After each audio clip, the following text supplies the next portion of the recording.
Okay, बघा नावाज आहे रे. आज आपण सर्कल सुरू करणार होतो, पण सर्कल मागे ठेवूया. सर्वात पहिले जॉमेट्रिक कन्स्ट्रक्शनचा पॉइंट आहे, चॅप्टर आहे, तो इझिली होईल आणि लवकर होऊन जाईल. थोडंसं स्टडीमध्ये पुढे जाईल. आणि सर्कलला काय होतं, जर आपण जास्त लवकर घेतला तर नंतर आठवतच नाही. त्यामुळे आपण चॅप्टर नंबर 4 सुरू करतोय. Chapter number 4, geometric construction.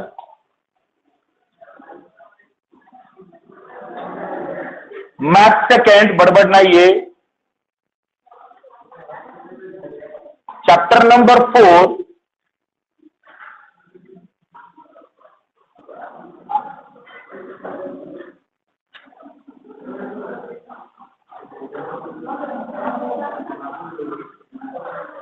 Geometric construction.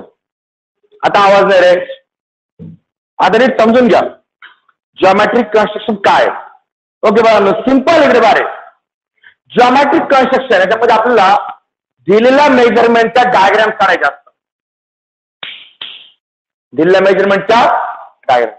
काही बेसिक जिओमेट्रिक कन्स्ट्रक्शन असते का ज्या तुमच्या यापूर्वी झालेले आहे, 9th ला 8th ला कुठेतरी होतात. आता आपल्याला ते सर्कल इथे पाहिजे. मग पहिली जिओमेट्रिक कन्स्ट्रक्शन जी बुक मध्ये नाहीये, मी तुमचं बेसिक पासून घेतोय, कारण की जर डायरेक्ट घेतलं जिओमेट्रिक कन्स्ट्रक्शन तर काहीच कळत नाही. आपण पहिलं बेसिक घेऊया. फर्स्ट घ्या,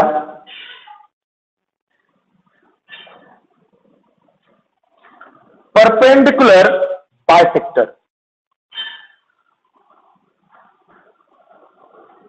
ऑफ सेगमेंट.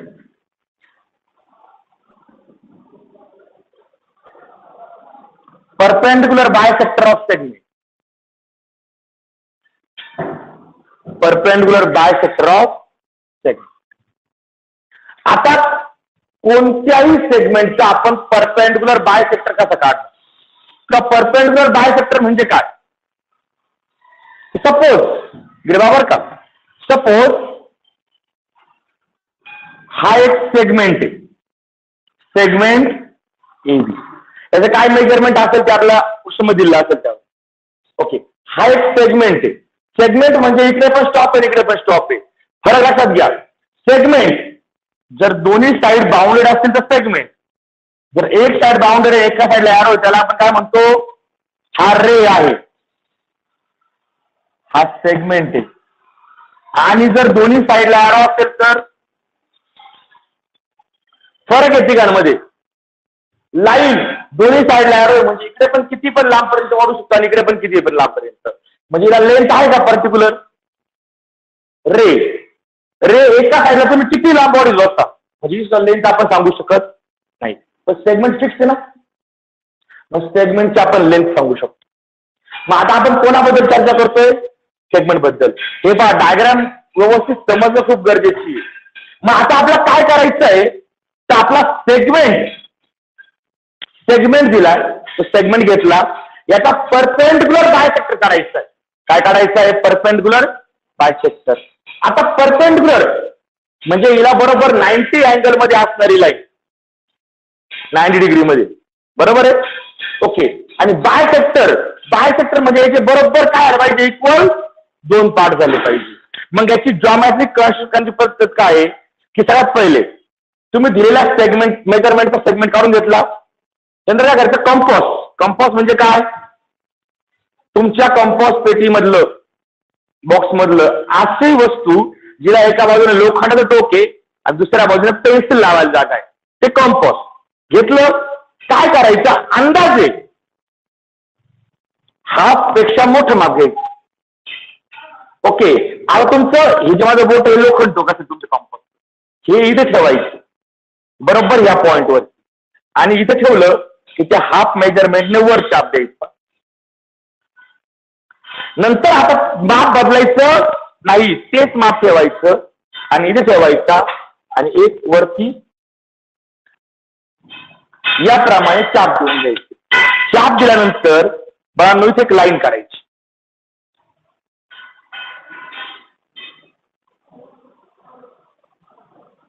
दोन्ही पण जे चापचे पॉइंट आहे ना, या पॉइंट्स मधनं पास होणार.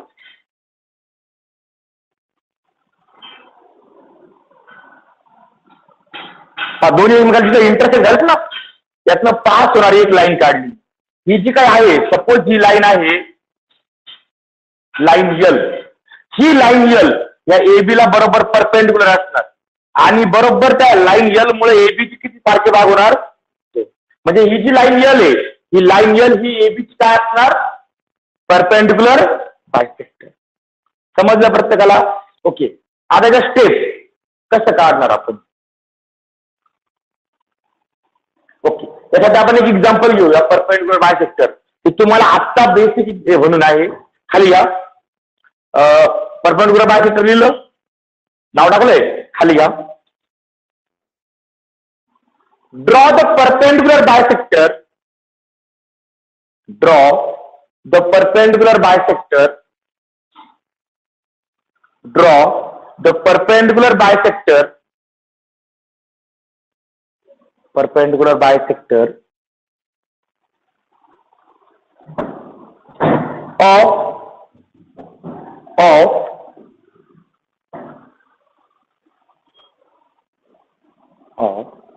segment AB, of segment AB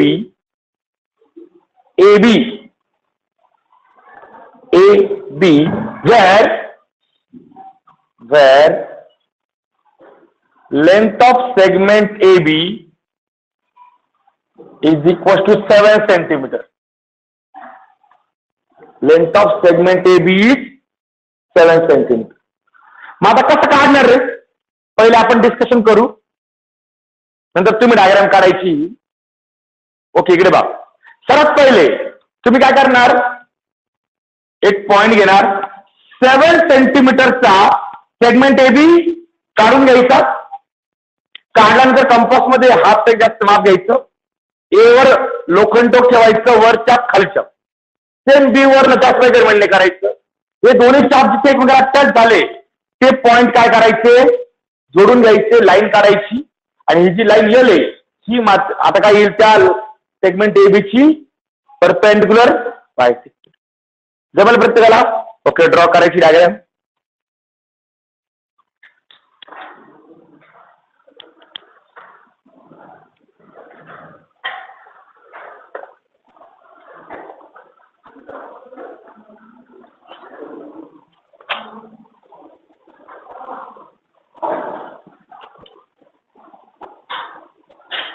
okay, diagram draw करायची.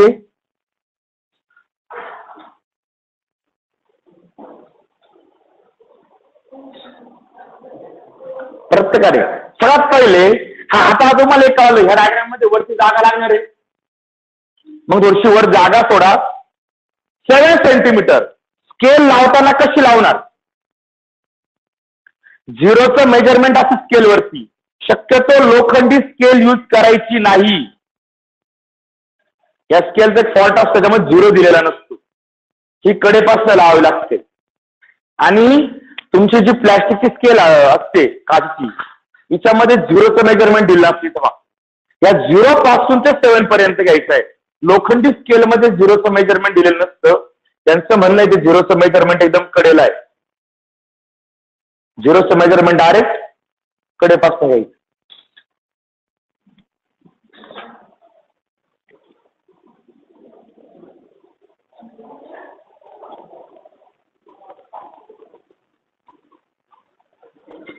लाईनला नाव द्या यल.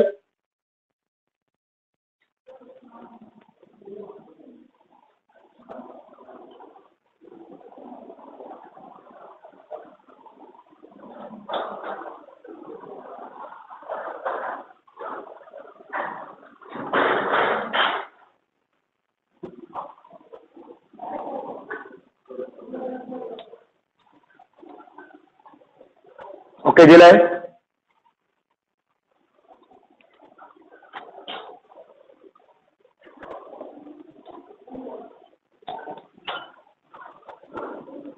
एका ठिकाणी जास्त खाडाफोड नाही करायची. बरोबर. शक्यतो पेन्सिल पेक्षा लीड पेन्सिल वापरायची. कारण तिची साईज कमी जास्त होत नसते, डायग्राम प्रॉपर येते. पेनने डायग्राम काढायची नाही. ओके, जमले प्रत्येकाला? शक्यतो सांगितल्याप्रमाणे रूल्स फॉलो करा. स्केल लोखंडी न वापरता कोणती वापरायची? काचेची वापरायची. 0 पासनं काउंटिंग करा प्रॉपर. आणि जर तुम्ही लोखंडी वापरताय तर लोखंडी डायरेक्ट कॉर्नर पासून घ्यायची पूर्ण, मधून कुठून घ्यायची नाही मेजरमेंटला. ओके, अर्चन एक्झाम्पल समजलंय? सेम दुसरा एक्झाम्पल घ्या. सेकंड क्वेश्चन अशी डायग्राम येणार ही पण. सेकंड क्वेश्चन घ्या. Second question, draw the perpendicular bisector of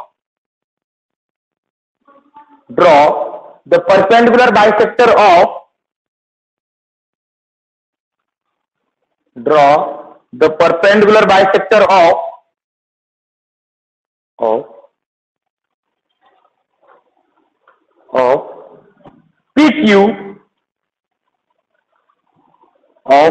PQ where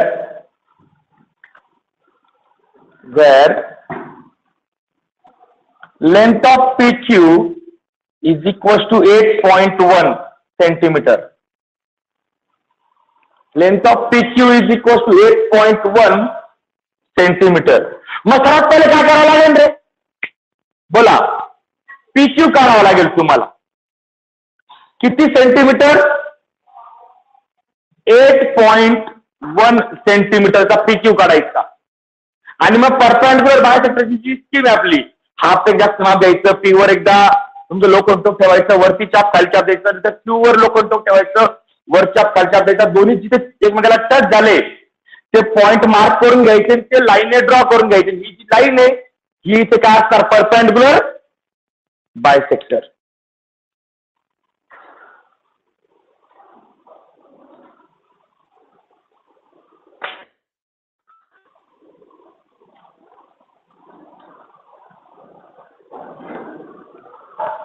ही असणार परपेंडिक्युलर बायसेक्टर.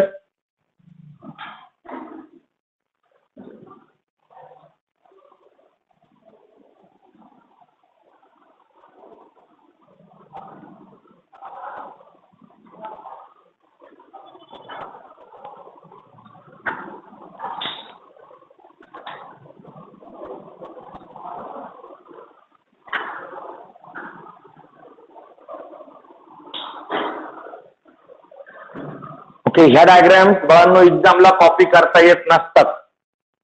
ह्या प्रत्येकाला सेल्फ काढावे लागतात. पारेखाने दाखवलेले डायग्राम तरी कळत नाही काय करायचे. त्यामुळे डायग्राम स्वतः काढा. हा चॅप्टर जवळजवळ 10 ते 12 मार्क्सचा येतो एक्झाम.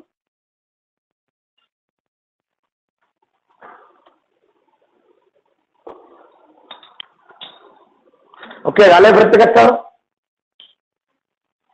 ओके, पुढे आता परपेंडिक्युलर बायसेक्टर ऑफ सेगमेंट समजलं का प्रत्येकाला?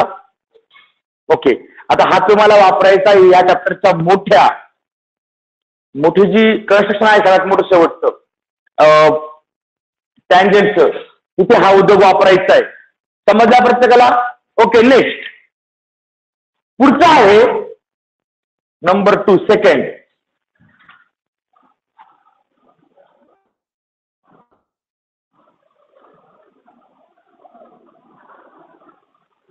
Angle bisector. Angle bisector of angle. Okay, आता बाळांनो अँगल बायसेक्टर कसा काढला बाबर? इकडे बघा.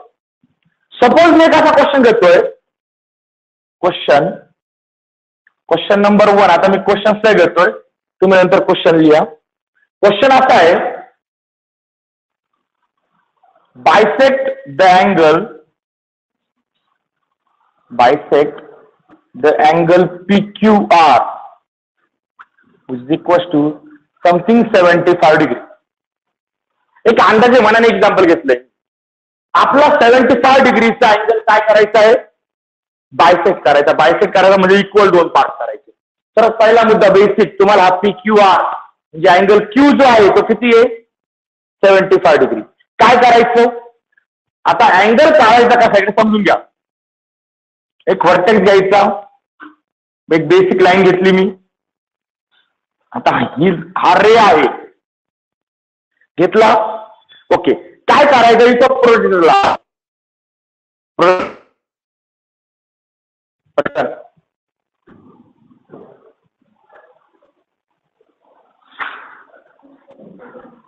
ओके इथे काय करायचा प्रोजेक्टर लावायचा.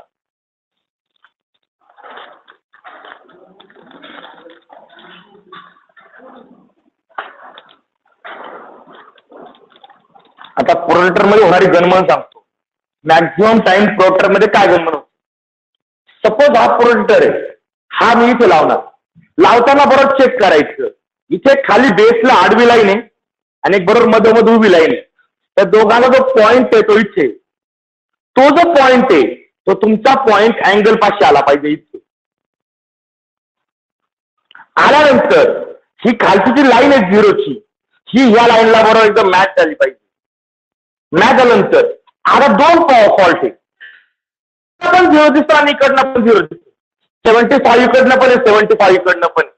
डोक्यात ठेवायचं बेस ज्या बाजूला असतो ना काउंटिंग त्या बाजूने करायची. आता मला सांगा जिथे मी तो प्रोटर लावतोय मग मला बेस इकडनं आहे का इकडनं आहे तिकडनं. मग बेस जिकडनं असेल तिकडनं काउंटिंग करायची. मग बेस जिकडनं असल्यामुळे काउंटिंग मी इकडनं करतो. 0 10 20 30 40 50 60 70 80 म्हणजे दोघांच्या मध्ये. ओके म्हणजे इथे काय होईल आणि मग तो अँगल या प्रकारे येईल.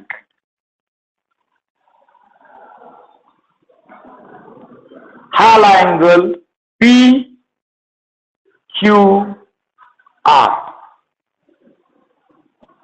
अडचण बोला बरं. आणि याचं मेजरमेंट किती आहे 75 डिग्री. आता प्रत्येकाला हा 75 डिग्री काढता येतोय. 75 डिग्री म्हटल्यानंतर काढल्यानंतर एकदा परत चेक करायचं. 75 डिग्री हा 70 आणि 80च्या मध्ये आला पाहिजे. 70 आणि 60च्या मध्ये नाही. एकदा लावून चेक करायचं कारण खूप जणांचा हा फॉल्ट होतो, अनुभव सांगतोय. त्यानंतर काय करायचं आता परत कंपोज घ्यायचं. घेतलं एकदम छोटं माप घ्यायचं, जास्त मोठं नाही घ्यायचं. आणि तुमचं लोखंडी टोक जे आहे कंपोजचं ते कुठे ठेवायचं अँगल वरती आणि इकडनं एक असा पूर्ण चाप देऊन टाकायचा. क्यू वरती लोखंड टोक ठेवलं माप घेतला चाप दिला. आता हे मेजरमेंट वाढवायचं. वाढवल्यानंतर दोन पॉइंट भेटले, एक इथे आणि दुसरा क्यू वापरला ना आपण. आता क्यूचा परत यूज आहे. आता इथे जिथे तुमचं चाप आणि आडवी लाईन एक झाली इथे लोखंडी टोक ठेवायचं आणि वाढवलेल्या डिस्टन्स टेक मध्ये चाप द्यायचा. डिस्टन्स टेस्ट ठेवायचं. आता इथे जिथे तुमची लाईन आणि ते चाप टच झालाय इथे लोखंड टोक ठेवायचं आणि चाप द्यायचं. आणि त्यानंतर मग आता काय करायचं हा पॉइंट आणि आपला क्यू पॉइंट जोडून घ्यायचा आणि काहीतरी पी क्यू आर याला मी म्हणतो यस. आता क्यू यस मुळे हा जो अँगल आहे पी क्यू आर याचे इक्वल दोन पार्ट होतात. बरोबर तुम्हाला दोन्ही पार्ट जवळजवळ सारखे दिसतात. म्हणजे हा किती वरचा 37.5 आणि हा पण 37.5. निम्मा निम्मा ना 75 निम्मा निम्मा हाफ हाफ होईल ना तो. ओके तो बरोबर मधोमधी. ओके काढा बरं डायग्राम. क्वेश्चन लिहा आणि डायग्राम काढा. क्वेश्चन लिहा आणि डायग्राम काढा.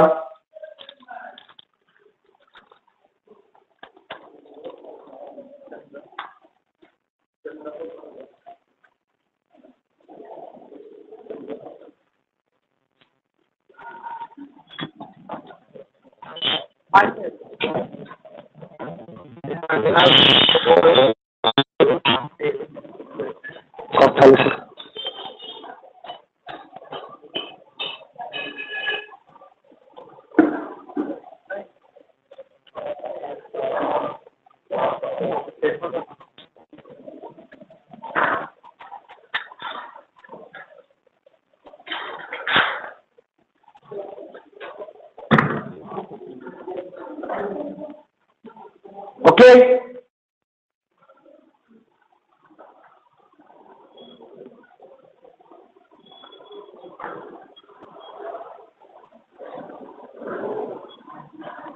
सर्वात महत्त्वाचं डोक्यात घ्या, परपेंडिक्युलर बायसेक्टर, दुसरा अँगल बायसेक्टर.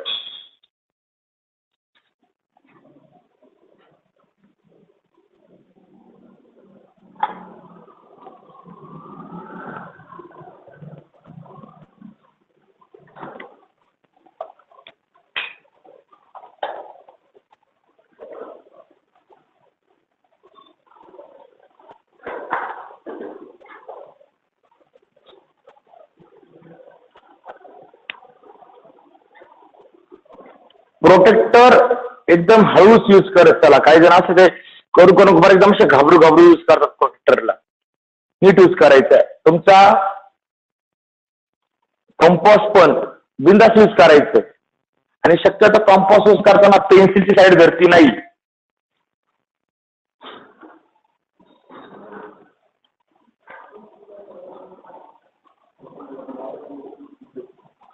कंपॉस लावताना बॅलन्सिंग मध्ये कंपॉस लावायचं.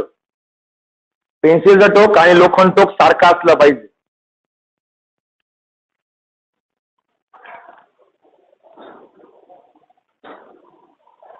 ओके, जमली डायग्राम? अरे जमली.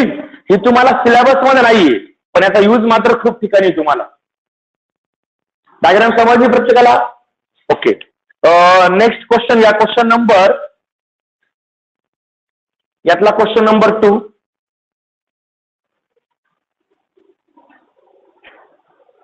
Question number 2.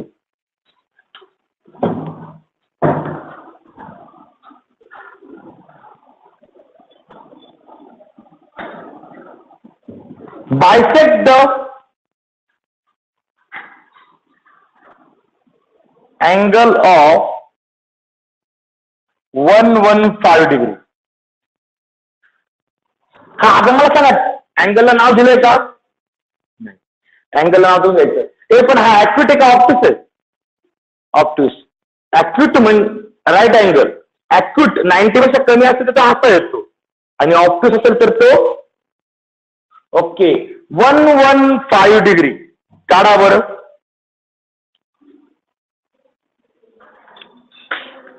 हे ज्यांना येतं त्यांना ते खूप बेसिक वाटत असतं पण याच्यामध्ये घोळ होत असतात. त्यामुळे फक्त तुमची रिव्हिजन चालू आहे. प्रॉपरली काढा. आणि 115 काढायचा आहे, 105 नाही. 115 म्हणजे कोणाच्या मध्ये येईल तो 110 म्हणजे 110 आणि 120 च्या मध्ये येईल तो.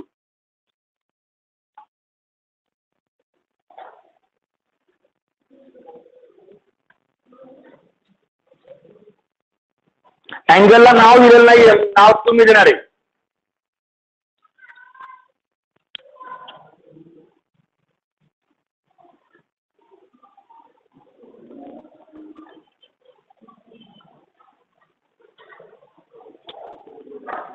त्या अँगलला तुम्ही तुमच्या मनाप्रमाणे काही नाव देऊ शकताय.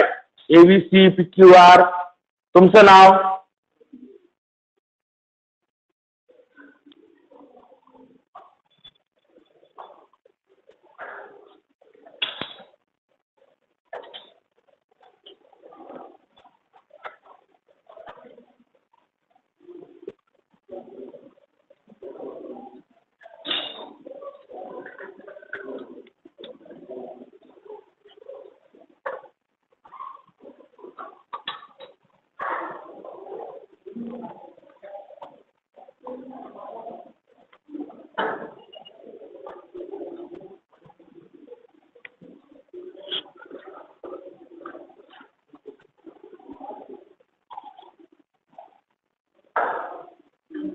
इक्वल 2 पार्ट झाले. अँगल एकदा मेजर करून पहा बरं. 115 आलाय का 105 आलाय चेक करा. एकदा काढलाय ना, एकदा प्रोटर लावून पहा बरं. 115 म्हणजे 110 आणि 120 या दोघांच्या मध्ये आला पाहिजे.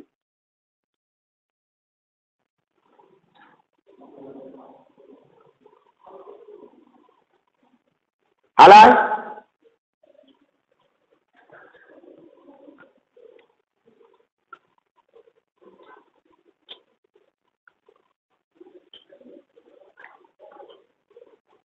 Okay, next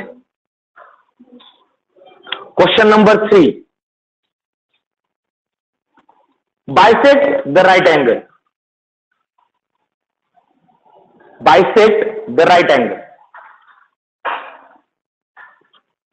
Bisect the right angle. Right angle म्हणजे किती डिग्री मेजरमेंट घ्यायचं? 90 डिग्री.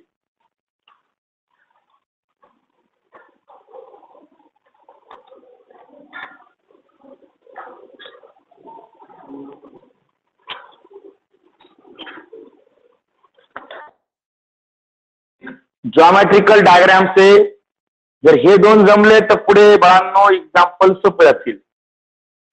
त्यानंतर अंतर वाढवायचं.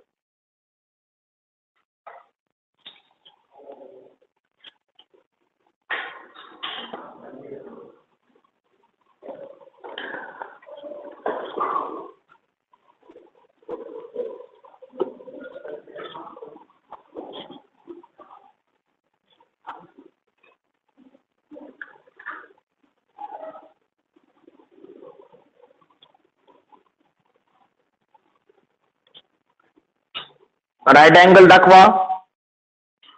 समजा काहीतरी नाव घ्या, PQR ABC XY Z काय घ्यायचं ते नाव घ्या आणि ते राईट अँगल बायसेक्ट करा. क्वेश्चन नंबर 3 दिलाय.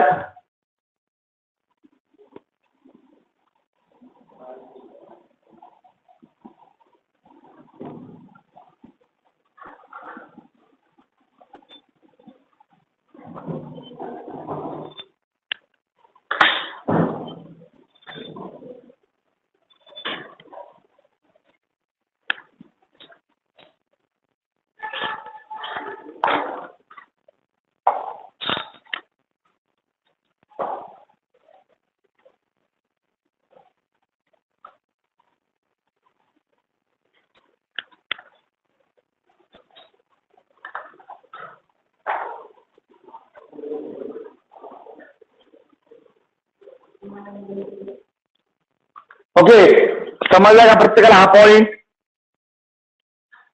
अरे हा पॉइंट समजलाय? ओके, दोन्ही पण समजले. पहिला होता परपेंडिक्युलर बायसेक्टर, तो समजला. नंतर आहे काय? Angle bisector. दोन्ही समजले. ओके, ही थोडीशी 9th ची रिव्हिजन होत्या कारण का आपण 10th ला सुरुवात केलेली नाही. 10th मध्ये आपण दोन पार्ट आहे, एक टँजंटचा आणि दुसरा ट्रायंगलचा. करून घेणारे पहिले टँजंट घेणारे नंतर ट्रायंगल घेणारे. मग खाली घ्या. किती डायग्राम किती वेळ येतात आपली? पहिली, दुसरी, नंतर थर्ड डायग्राम. थर्ड डायग्राम घ्या, number 3.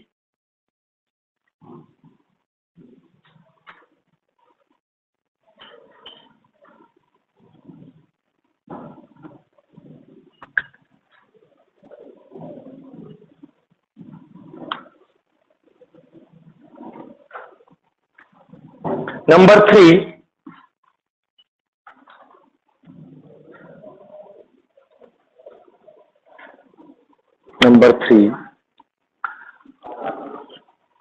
construction of tangent to circle.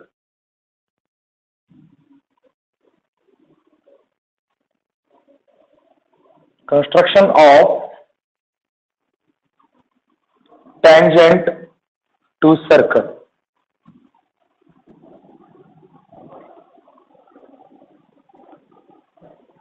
Okay, काय असतं टँजंट? सर्कलची टँजंट म्हणजे काय? सर्कलला दोन असतात लाईन्स मध्ये. सर्कलचं पहिली लाईन, सर्कलला एक पर्टिक्युलर लाईन असते का जी एका पॉइंट मध्ये टच करते, तिला आपण टँजंट म्हणतो. काय म्हणतो? टँजंट. द्या, सपोज एक सर्कल आहे.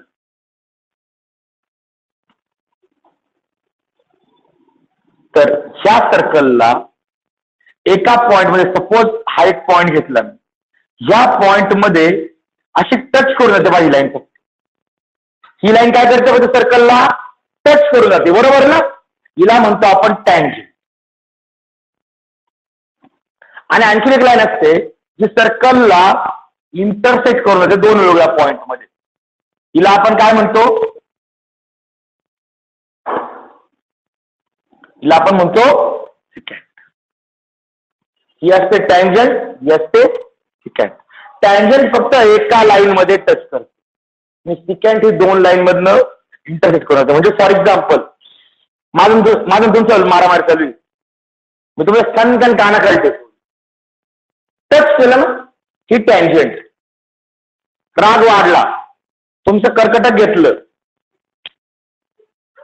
ही काय सिकॅन्ट. आयुष्यात विचारणार नाही टँजंट. टँजंट ही फक्त टच करून जात आणि सिकॅन्ट डायरेक्ट आरपार, बरोबर आहे. ओके, मग टँजंट ही एका पॉइंट मध्ये टच करते, सिकॅन्ट ही मात्र तुमच्या सर्कलचे दोन पार्ट करते, दोन पॉइंट मध्ये इंटरसेक्ट करून जात, बरोबर आहे. आता आपल्याला काय ड्रॉ करायची आहे, टँजंट. आता टँजंट ड्रॉ करायची आहे तर सर्कलला कुठनं टँजंट आपण ड्रॉ करू शकतो. तर सर्कलमुळे तुमच्या प्लेनचे तीन भाग पडतात. सर्कलमुळे तुमच्या प्लेनचे तीन भाग होतात.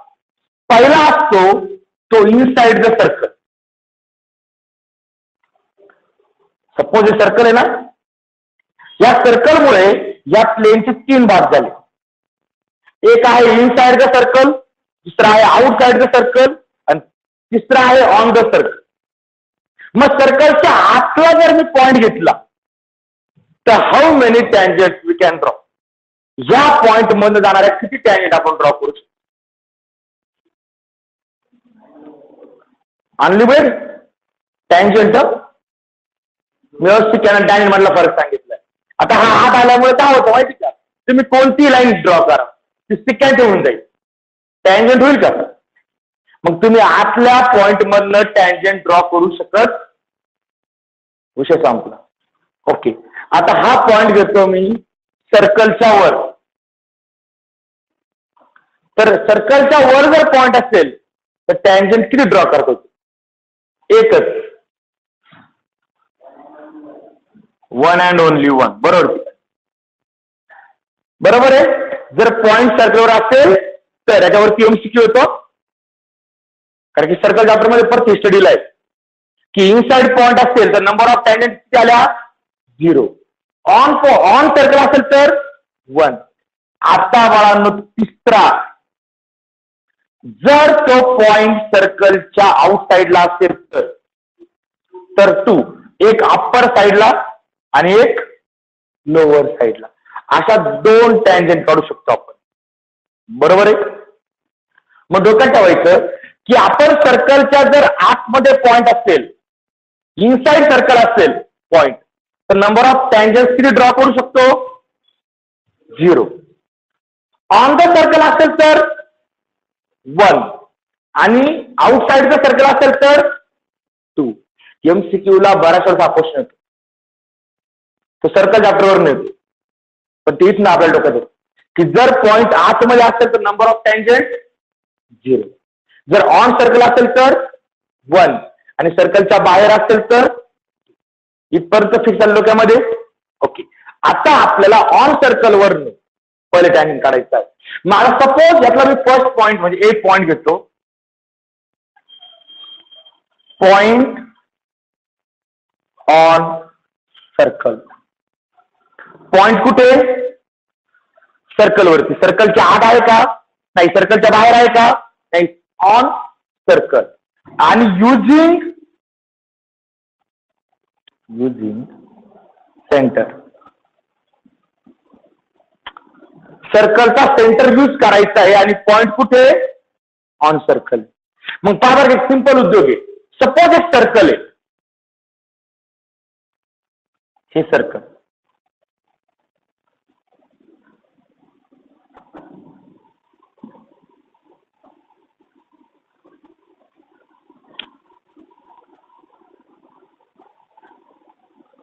वाटतंय सर्कल, ओके. हे सर्कल आहे. आता जे काही तुम्हाला मेजरमेंट दिला असेल त्या मेजरमेंटचे सर्कल, बरोबर आहे. समजा म्हटलं असेल 3 सेंटीमीटर रेडियसचं, तर रेडियस 3 सेंटीमीटर घेऊन तुम्ही सर्कल ड्रॉ करणार. आता सेंटर यूज करायचा का नाही करायचा? करायचा. युजिंग सेंटर म्हटलंय, विदाउट युजिंग म्हटलंय का? नाही. मग सेंटर यूज करायचा. मग सेंटर यूज करायचा म्हणजे काय करायचं? ऑलरेडी तुम्ही हा पॉईंट येताना तुमच्या लाईन वरती घेणार आहे, नोटबुकच्या लाईन्स वरती, बरोबर आहे? मग काय करायचं? आपण एक स्ट्रेट लाईन काढून घ्यायची. कशातनं? सेंटर मधनं घेतली काढून. मग त्यानंतर हा पॉइंट मार्क करायचा, जो पॉइंट तुमचा इथे आलाय. ओके. मग आता इथून पुढे बघा, आता आपण सेंटरचा यूज केला, सेंटरला जॉईंट केला म्हणजे सेंटरचा यूज केला. आता सिंपल उद्योग, कंपास घ्यायचं. कंपास मध्ये थोडंसं माप घ्यायचं. तुमचं कंपासचं लोखंडी टोक हे त्या पॉइंटवर ठेवायचं. एक इकडे चाप द्यायचा, एक मेजरमेंट बदलायचं 9 झालं. हा, आता दोन्ही साईडला चाप देऊन झाले. हा पॉइंट मी यूज केला.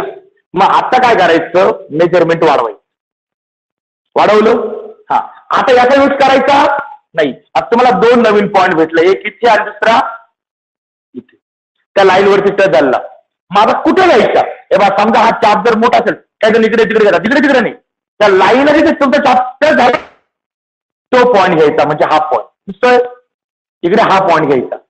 आता काय करतं? लोखंडी टोकीत ठेवायचं, मेजरमेंट तेच ठेवायचं इकडे. काही जण एका साईडला करतात, आपण एका साईडला करायचं नाही, दोन्ही साईडला करायचं. नंतर मग आता काय होईल? हे जे काही पॉइंट आहे, तेव्हा हा पॉइंट आणि हा पॉइंट बरोबर हे जोडून घ्यायचे.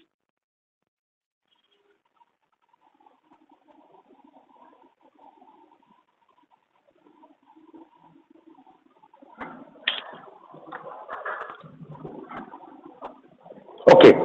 आणि आता बघा, ही जी काही लाईन आली ना, ही लाईन त्या पॉइंट मधनं काय आली? टँजंट. सपोज ही एल लाईन आहे, हा ओ आहे आणि हा पॉइंट सपोज काहीतरी पी. तर मी या पी पॉइंट मधनं सर्कलला काय काढली? टँजंट काढली. आयडिया समजली प्रत्येकाला? स्टेप्स लिहून द्यायची गरज आहे.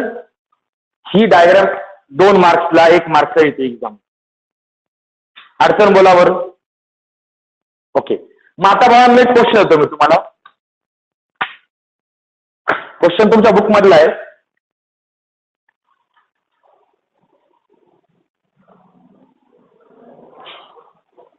ओके. प्रॅक्टिस सेट मधला क्वेश्चन आहे.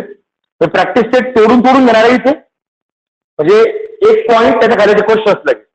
मग खाली घ्या practice set 4.2. Practice set 4.2. Practice set 4.2. Question number 1. Practice set 4.2 question number 1. आपण ट्रायंगल मागे ठेवलेत ना. Practice set 4.2 question number 1. Practice set 4.2 एक क्वेश्चन नंबर 1 घ्यायचा आहे.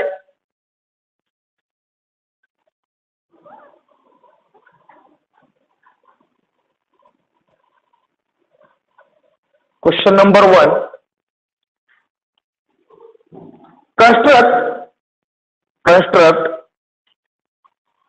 construct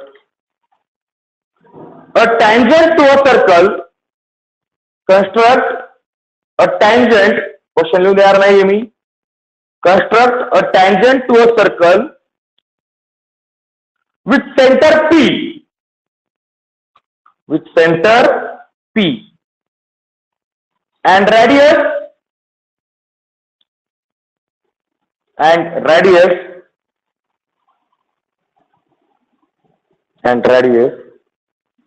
3.2 centimeter and radius 3.2 centimeter at point M on it. At point M on it.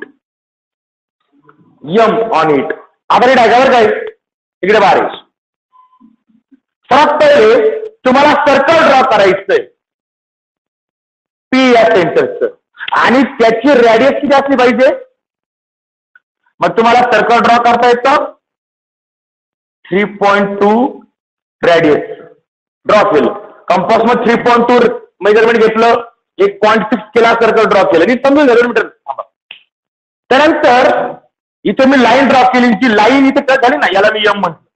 इथे मला सांगा बरं, कुठे असं म्हटलंय का विदाउट युजिंग सेंटर? सेंटरचा उल्लेख तरी केला जाईल. मग सेंटर वापरायचा का नाही वापरायचा कोणाच्या मनावर आहे? मग वापरा ना, आपला काय चान्स दिला आपण वापरणार नाही का? मग तुम्हाला सेंटर यूज करायचं आणि याप्रमाणे डायग्राम करायची. ओके, करा बरं. कन्स्ट्रक्शन एक्सप्लेन केलेलं आहे. या कन्स्ट्रक्शन मध्ये फक्त बदलते काय माहिती का बाळांनो? फक्त त्या सर्कलची रेडियस बदलणार आहे. डायग्राम सेम येणार आहे अशीच, फक्त सर्कलचा रेडियस बदलणार. 3.2 चं सर्कल ड्रॉ करा.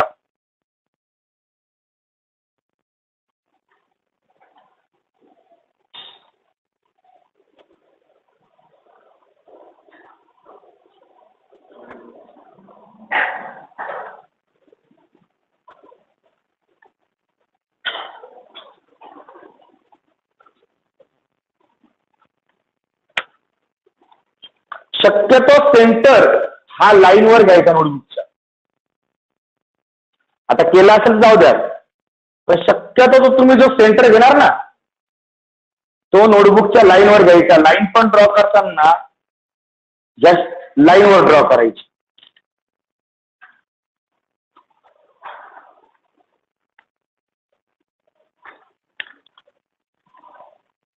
त्यात रेडियस दाखवून ठेवा एका बाजूला.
ओके, जॉमेट्रिक कन्स्ट्रक्शन जर बाळांनो तुम्हाला या जमल्या तर लाईफ लॉंग ह्या विसरत नाहीत.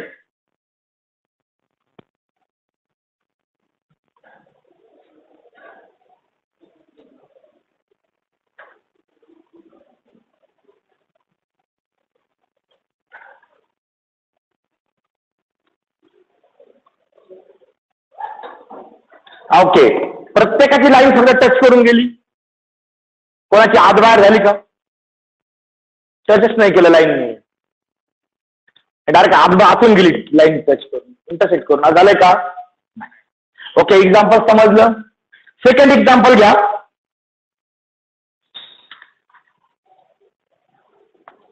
Second example, practice set 4.2 question number 2. Practice set 4.2 question number 2.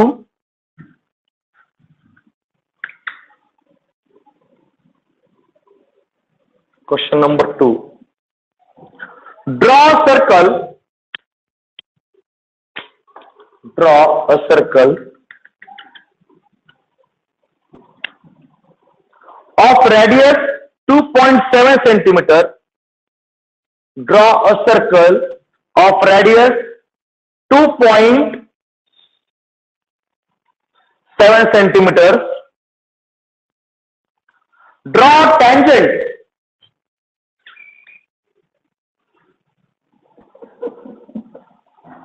Draw a tangent to circle draw tangent to the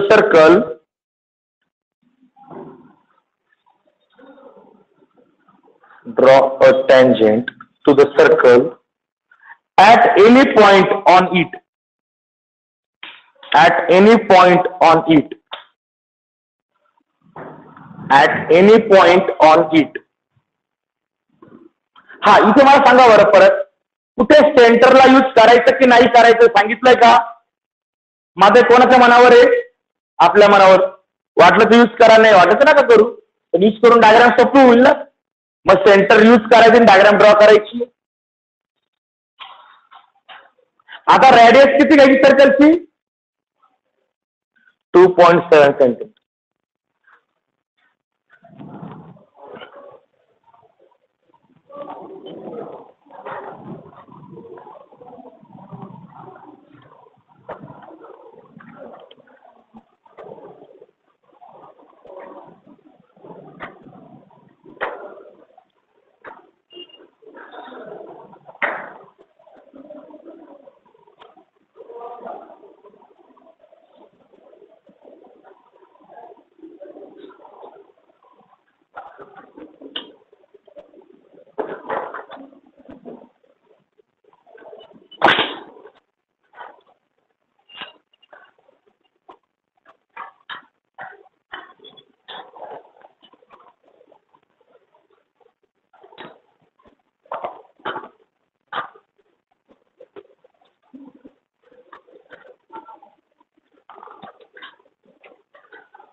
okay, सर्कलची फक्त रेडियस मोजायची. रेडियस नंतर मोजून पाहिजे आणि मोजून मेजरमेंट लिहिलेलं पाहिजे, रेडियसचं पॉइंट लिहिलेला पाहिजे. म्हणजे तुमचं आन्सर सगळं बरं असतं. त्या बारीक बारीक गोष्टींमुळे मार्क जातात.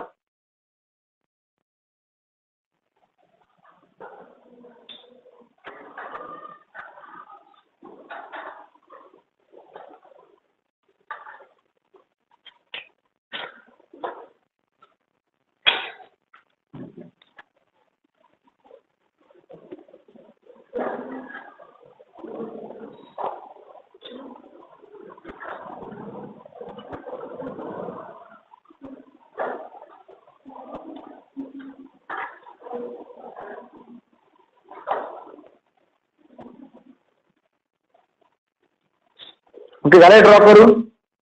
ठीक आहे, पुढचा जो क्वेश्चन नंबर 3 आहे तिथं क्लिअर कट मेन्शन केलेलं आहे विदाउट युजिंग द सेंटर. म्हणजे पुढची डायग्राम वेगळी, इथे सेंटर यूज करायचा नाही. तो बी पार्ट असणार आहे की point on the circle without using centre. तो आपण उद्या घेणार. इथपर्यंत समजलं प्रत्येकाला?